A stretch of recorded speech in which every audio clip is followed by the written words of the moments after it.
Hello! This is an exclusive video for you guys on Patreon because you are awesome and kind enough to directly financially support what I do, and so to every single one of you watching this, thank you so much. Honestly, the knowledge that I have a steady revenue stream makes my life so much easier and allows me to focus on making content. So you are directly contributing to me making better, hopefully more educational, better produced and more entertaining things. So you are my producers, thank you so much. This video of course is my Q&A. I have your questions here, so I'm just going to go through them basically. To kick off, Lachlan Woods has asked, thank you Lachlan for your support, if you could go anywhere in the world and do anything with no issue of budget, where would you go and what would you do? That is a really hard question. Come on guys, like the first one. I've always wanted to do a road trip across America.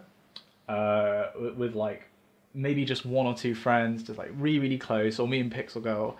I've always wanted to do that and go across the whole continent and see the sides of America that aren't the touristy bits, but you know, everyday towns like where I live but in America, and see how life is different and just soak up the culture. I guess because American culture was so influential on me as a kid. Like I was growing up in the early 90s when America was just so dominant in every way, and you know, particularly culturally, that it had a huge impact on me. So definitely that. I'd also love to go to New Zealand and see that, and basically do the same thing, just like roam around and take it in like that. I suppose, yeah, that's the key thing. I'd like to go to interesting places and take my time. Of course, time is money, so that's probably not going to happen. Joel TJ, thank you Joel for your support, asks if you could be fluent in any language, what would it be and why? Ooh, again, I mean, really, from a practical perspective, Spanish would be ideal because Pixel Girl is fluent in Spanish, and if I can talk to her, that means we can bitch about people in public without them knowing. But also it would allow me to communicate with something like 1 billion other people that speak it as their first language, and a lot of them won't speak English.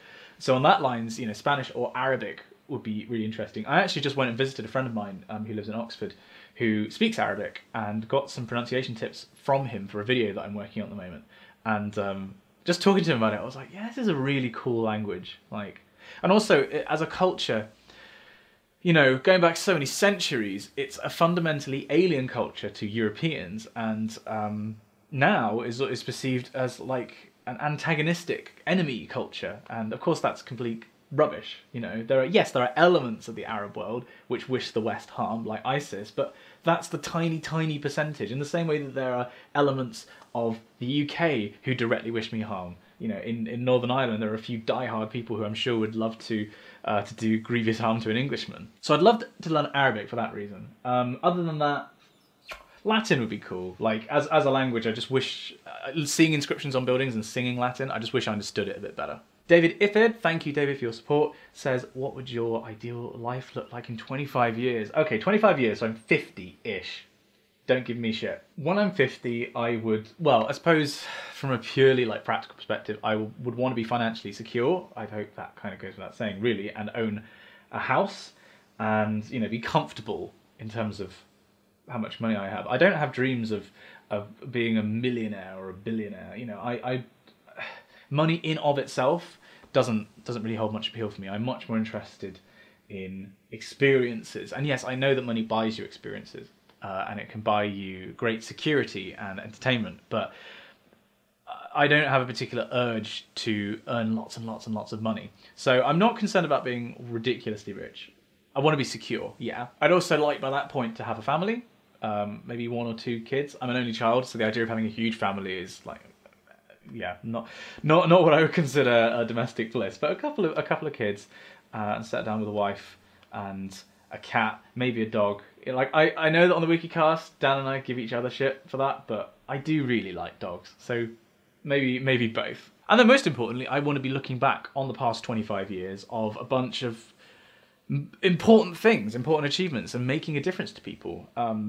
You know, I already am lucky enough to have made a difference to people in terms of people getting offers from Oxford and Cambridge, and people message me every season when the interview results come out saying thank you, and that makes a huge difference to me, the fact that I know I've had a measurable impact already. So I'd want the next 25 years to be full of that, making a real impact on people's lives in a positive way. And you know, that could be entertaining people, and maybe to get in through a dark place. And I know that's something that people like Hat Films and the Oxcast get a lot on their streams, people saying thank you for being there for me. That, or educating people and, you know, getting people to say, as I've already had some messages actually, people saying, you know, I'm doing a physics degree because of you, I find the natural world so much more interesting now because of you. Yeah, I want to have 25 years of a positive impact on the world. And a cat. Kieran Kelly asks, thank you Kieran for your support. Being a former resident of the Oxford area myself, what are some of your favourite places and venues to go to in Oxford and the surrounding areas? Great question. So I was in Oxford recently, and I need to go back and make some videos about this, I think. I need to do like a top 5 things in Oxford, and, you know, the best places to go as a tourist. I will definitely say, oh, is that true? I think my favourite place in Oxford is the Natural History Museum and the Pitt Rivers Museum, because it's like, if I'm in the city, it's almost like a pilgrimage. I feel bad if I don't go. I used to go in there after lectures and be like, this is what you are fighting for, this is what you're doing your course for, to understand the natural world. And look at all this stuff, look at what humans have achieved. And it's an amazing pair of museums. The buildings themselves are gorgeous. The way that information is presented is fantastic, and it's buzzing. The thing I loved when I was an undergrad, and this isn't something I think I've ever talked about before in my vlogs.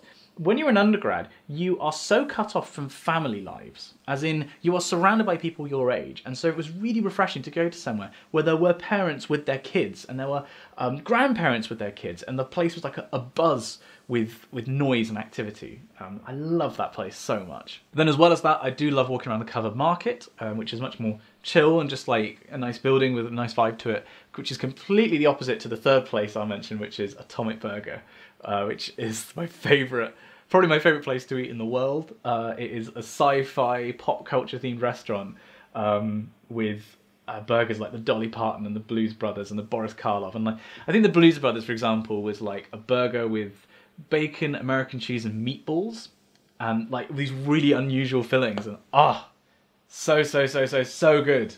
And they also do what's meant to be the world's hottest burger, which I might do as a challenge with Dan, film for YouTube, which was the first time I did it, the most unpleasant experience of my life, probably. So like an idiot, I'm signing up to do that again. Other than that, another quick recommendation would be the Oxford Arboretum. I went there on a really, really dark day in my 4th year when I needed to get away from the world, and everyone thought I'd actually died because I just didn't respond to my phone for a whole day. But it's a, it might be the only, maybe? It's one of the only university-owned arboretums in the country, so it's like a zoo for trees. And it's just a really, really nice, relaxed place. Highly recommend that. Dan Hanvey, I hope you're getting well soon, mate. I know you're in hospital at the moment. Thank you so much. Your support is, yeah, you're unbelievably generous. Thank you, Dan. Dan asks, wine or cheese? That's a Hat Films reference, for those of you who don't know. And I actually used to play, it's like a D&D choose your adventure game. You present people with like, choose wine or choose cheese, and then you do like parallel adventures depending on what they chose. I used to play that with Chapel Choir when we were on our Germany tour, and it got a little bit ridiculous. So my choice for that would be wine. And he follows it up by saying, but seriously, if you can make a video with anyone from history, well known or not, who and why? Oh man, what? These questions are hard. Come on, guys. You know, an obvious answer would be someone like Neil Armstrong, talk about the experience of being on the moon, or Galileo, talking about the process of sort of founding science, or Newton, or something like that.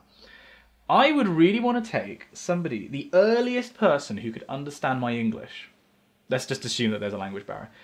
So, I don't know, 15th or 14th century, maybe? I don't know when English as we recognise it now would have been understood. I want to take that person and make a video with them explaining the advances in the world up until this point, and explaining what the events of history and advances in things like physics and maths.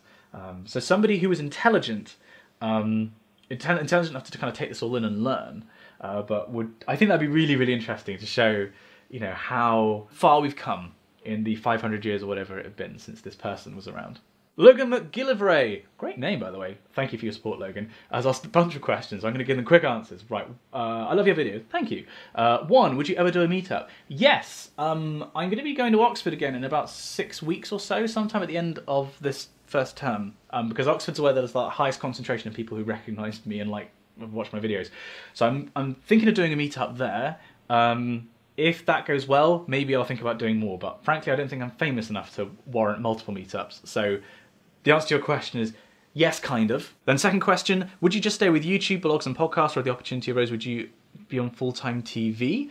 I really like the nature of this and the fact that I can make a video talking to you and you can talk back from the comments. And the same, not quite the same with podcasts. Podcasts are a weird halfway house actually, where you make the content and then you do get emails back, but it's not quite the same as YouTube. You don't have that two-way conversation really. And then TV is even further in that direction. So yes, I would love to be on TV. I would love to make a documentary series going to Italy and talking about the parallel developments in the Renaissance of music and science. Like that would be amazing. Or a documentary series about the history of light. Or a biography of James Clerk Maxwell. You know, there's so much I would love to do, but I would always want to stay, I think, on YouTube and have that connection with, as I said before, my boss, the people who have put me in this situation. I owe it to you guys to have that conversation with you, and I find it the most interesting part of this job. So I wouldn't go on TV full-time and completely forsake YouTube. And then lastly, would you ever create an online course and teach your community? Yes, I don't know, your Patreons actually, so I can talk about this. I am thinking of doing a series at the moment where I will do a pilot, well it won't be a pilot, it will be like the first full episode of me teaching how to program in Python via teaching how to code a climate model. So start off in the first episode, lay the basics down and teach you how to do a planet with geostrophic balance, and that's it. And then from there, we can explore things like, you know, if statements and things like that by saying, okay, right, let's put continents in and oceans. So we're going to determine if this square is if this pixel is ocean or land, it's going to have different thermal properties. And then you can talk about the science of different thermal properties.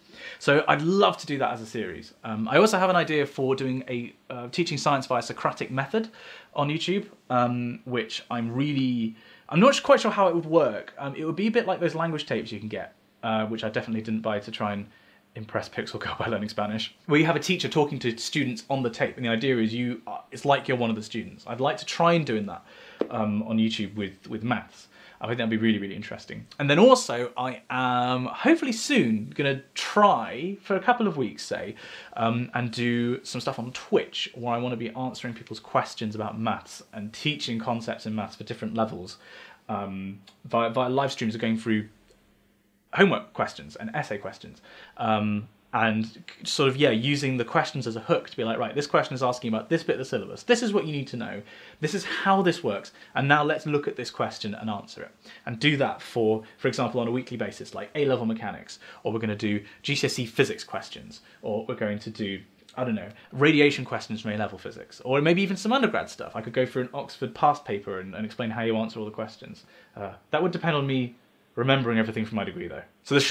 So that's a very long way to say, yes, I am very keen to do a sort of more formal educational series. Crash Course Cryosphere hasn't worked in terms of views. The content is good, and the production values are great, I know.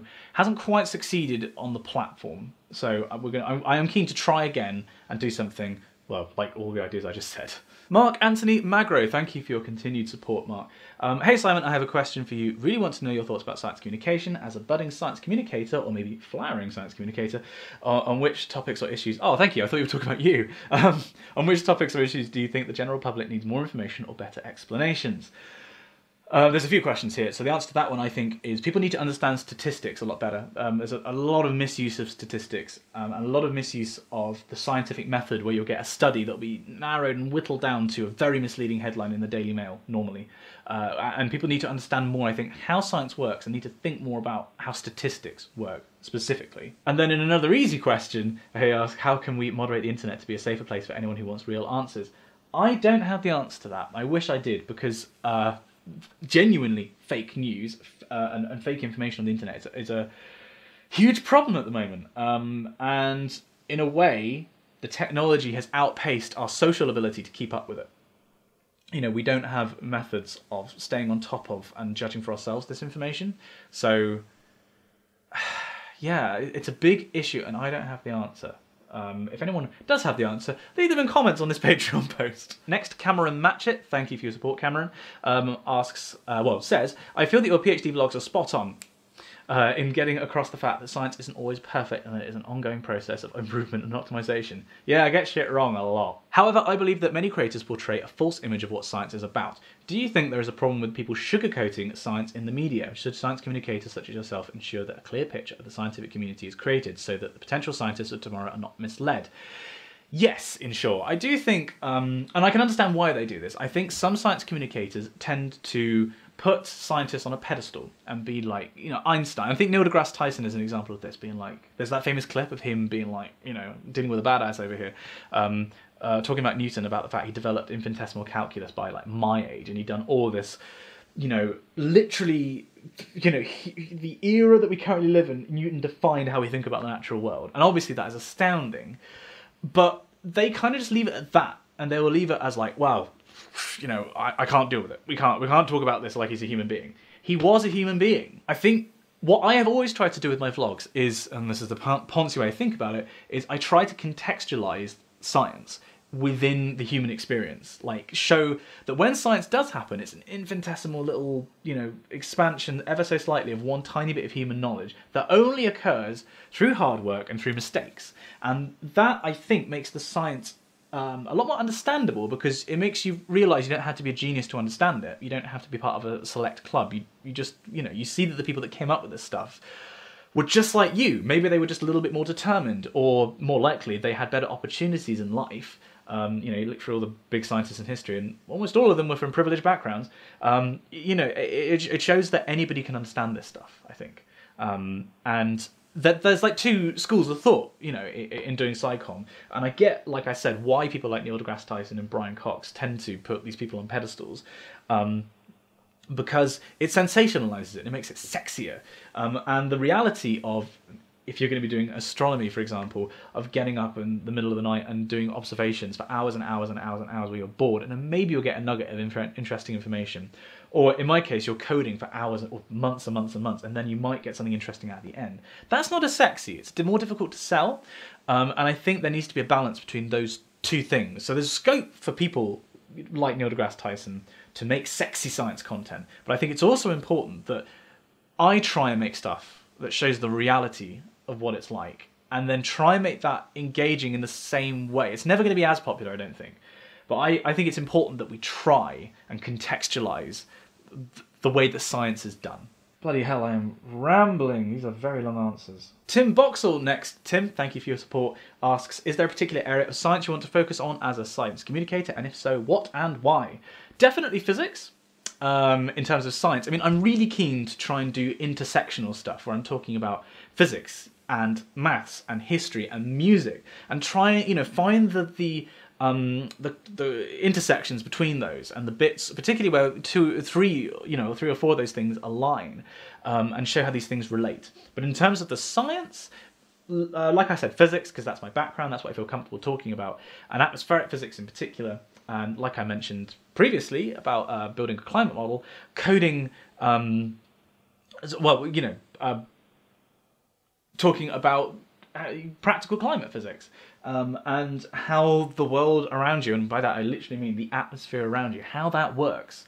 Because that's, again, what I know about. I think it would be erroneous for me to stray too far from what I know, because it wouldn't be genuine. I mean, there are some things. So I've had these books for a while, and, you know, maybe eventually I will make some content about the physics of music, or about spin waves. I actually won this in 2012.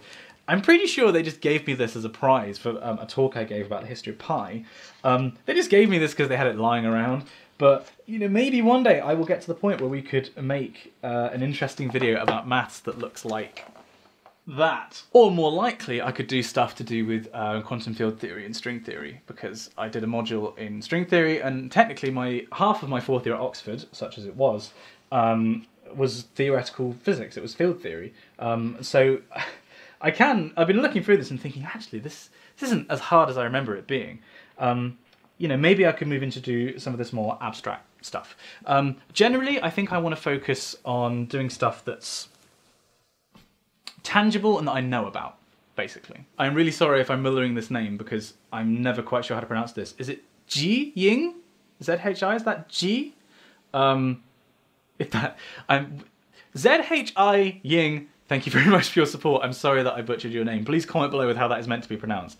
Because, like, isn't it, it's like Guangzhou is in rather than Guangzhou.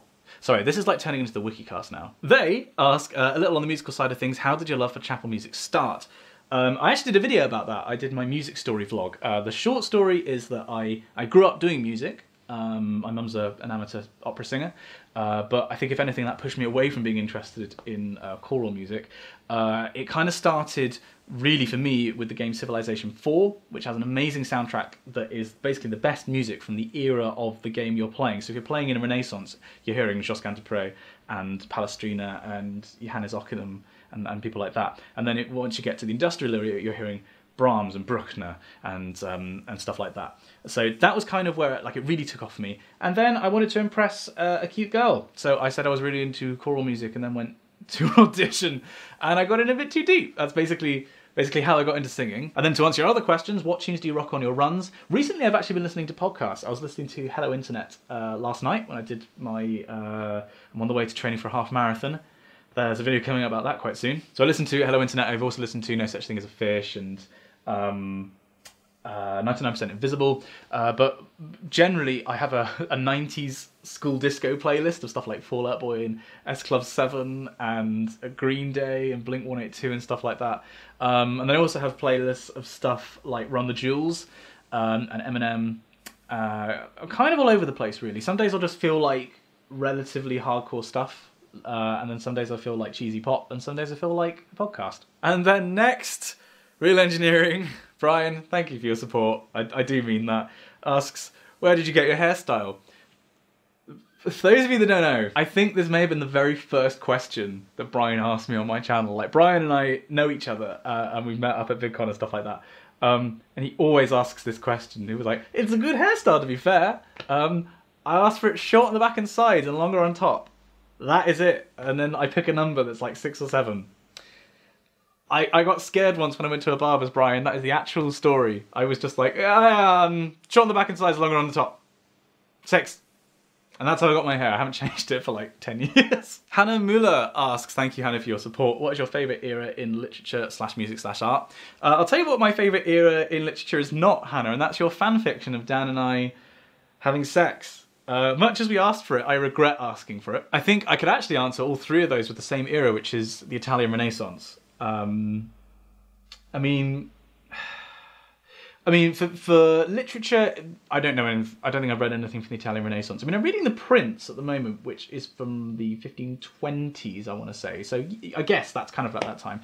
And for literature, I don't actually know. I don't think I have a favourite era. I don't like Victorian stuff. I'll say that much. I think probably for literature, it's more relatively modern, 20th century. But certainly for music, definitely Italian Renaissance. Although I'm a big fan of late 19th century, early 20th century Russian and Orthodox choral music at the moment. Like, so gorgeous. And then for art, I do love the Renaissance style. Da Vinci is perfection to me. I once went to the National Gallery in London and I just stared at his pencil drawing of, oh God, it's Mary, Jesus, John the Baptist, and I can't remember the other woman in it. I just stared at it for like an hour. It's perfect, absolutely perfect to me. But other than that, maybe stuff like Hockney, and more modern stuff. Yeah, I need to learn more about art. Next, RS, thank you for your support, asks, how did you learn to be so resilient? I guess this means in terms of not giving up the PhD. I don't know. Trying at things and failing, and then realizing that the world doesn't fall around you when you fail, and you learn from it. It's probably where. I mean, I have been beaten up physically and mentally, throughout my life. So it's just one of those things. You learn that there's always hope. Doesn't matter how terrible a situation is. There's always hope. So you should always carry on. Yeah. I don't think there's no one particular event. It's just a lifetime of not giving up, which I suppose by definition is being resilient. So maybe the answer to that question is I don't know. Then getting to the last couple of questions, Kieran Kelly. Kieran, thank you for your support. Asks what made you choose atmospheric physics over other physics subjects. That's actually, that was more of a thunderbolt moment. I remember in my third year at Oxford doing some stuff in fluid mechanics. First time I'd ever done fluid mechanics in a module. It was atmospheric and oceanic. Well, it's called geophysical fluid dynamics. And I don't know, I just had this moment where I was looking for the geostrophic equations that describe how at the simple level how fluids move over the surface of a planet. I was like, this is really dope. This is really, really, really cool. I can describe a complex, like a fluid. It's not a solid body, it's a fluid. And I can describe that with these equations. That is so sick. It's like a field of, and then that was it. I knew I wanted to do that. I wanted to do something with pen and paper to do with the atmosphere. And that is actually what I ended up doing in the end for my PhD. So, win. Then Luca Schumann, Luca, thank you for your support, says, you've mentioned being good at math, how important being good at maths has been for you. What has been your main approach to get better at it? Just a lot of exercises. I'm struggling a bit with maths in my computer science degree. I remember the struggles of maths because I am still not very good at maths. I'm just a lot more confident than I was. The thing which gets you better at maths is doing it. In the same way as like playing an instrument, that's what makes you better at that instrument. Unfortunately, there is no silver bullet, there's no magic cure. It is a question of practice, practice, practice, and keep doing it. And yes, there are smart ways to do it. There are websites, for example, I've been sponsored by them in the past, like Brilliant.org, where you can do questions and they'll tell you where you went wrong. So that's like a way of nudging you to getting better. If you have a textbook, like, for example, let's get another book, Riley Hobson and Bentz, which is the Bible as far as maths is concerned for my degree. It's a big old chunky book. This is a fantastic textbook because there are problems in every chapter with solutions to half the problems in the back, and then there's another book with the solutions to the other half of the problems. You know, it's doing questions, seeing if you get them right, great. But if you do get them wrong, seeing what you did wrong and trying to work it backwards. And often that's how you really come to understand something. I wish there was a simple way to learn how to do it, but it is genuinely, I think genuinely it's just a question of practice. Put the time in. I hated maths in school, and I eventually came around because eventually I saw how beautiful it is. I'd highly recommend the book Alex's Adventures in Numberland. That changed my mind about maths, and that suddenly made it a lot more interesting to me. And then finally, Simon Vase. Great name, Simon, and thank you for your support. In the past, you've said that you love history. I was wondering what's your favourite story from history? Oh, man. Talk about stinging the tail. I don't know if I have a favourite story. I mean, if I had to pick a story, I think the fact... Oh, I'm probably going to get this wrong. I think the fact that the army of Liechtenstein went to the First World War with like 80 men, and then they just made a friend and came back home with 81. Like nobody died, and they just recruited somebody while they were out there. So they're like the only army possibly in all of history to have gained men from being at war. But I think the thing that fascinates me about history is how fractal it is. It doesn't matter how much you learn about it, there's always more to learn. You know, there's the big scope of something like the First World War, and then you, through, again, I've said this so many times, but the Great War series on YouTube is just fantastic. And they show you that, you know, you think you know about this conflict, and then it gets fractal. There's actually more fronts than you thought about. And then within those fronts, there's domestic aspects, there's industrial aspects, sociological aspects, religious aspects, there's, you know, global economics that ties into all of it. It's how deep it is. And also it explains so much about how we arrived at the modern world. I think if there's anything about it, that's what it is about history. It's the explorative factor, how you can go into it and just keep finding new things. And everything you find in some way informs your view of the world now. So to me, history isn't necessarily about stories, but if I had to pick one, I think it would be about the Army of Liechtenstein. And then that is it. Wow, this went on for longer than I thought it would, because apparently I like the sound of my voice too much.